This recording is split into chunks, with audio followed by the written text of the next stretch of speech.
முதல் ஒரு குடும்பத்தை நாசம் பண்ணோன்னா பிசாசு அந்த பெண்ணு மேலே தான் கையை வைப்பான். ஏன்? பிசாசுக்கு பொம்பளை மேலே அவ்வளோ ஒரு வைத்தறிச்சல். ஏன் தெரியுமா?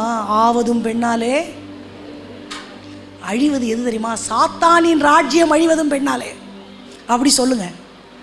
அப்போ பொம்பளை ஊழியம் செய்யக்கூடாதுன்னெல்லாம் சொல்லுவாங்க. ஐயோ, பொம்பளைலாம் பிரசங்கமெல்லாம் பண்ணக்கூடாது, பொம்பளையெல்லாம் ஊழியமெல்லாம் செய்யக்கூடாது. யார் சொன்னா?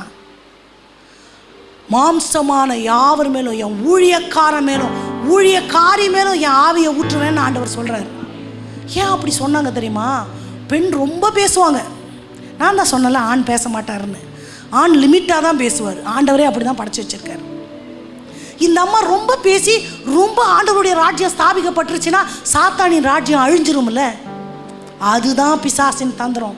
உங்களை கேட்குறேன், உங்கள் புடவை நல்லா இருக்குன்னு சொன்னால் போதும், 700 ரூபா தான், அந்த அண்ணாச்சி கடையில் தான் வாங்கினேன், அதை தள்ளுபடி போட்டாங்க, நீ இதெல்லாம் கேட்டமா? என் பெற்ற இன்பம். ஆமாம், அப்படி